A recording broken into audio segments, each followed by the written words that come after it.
useyikhava-ke inhlabathi yakho mase sifaka amanzi.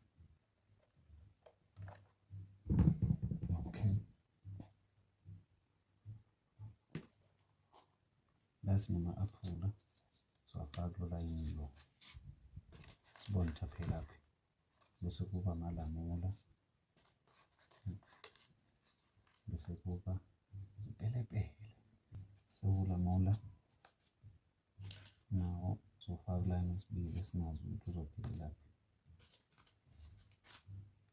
ngoba ungazi nawo ukuthi uzophelelaphi lo lamula ngoba mncane nawo.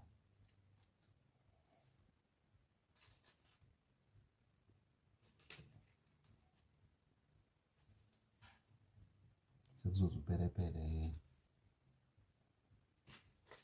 ngoba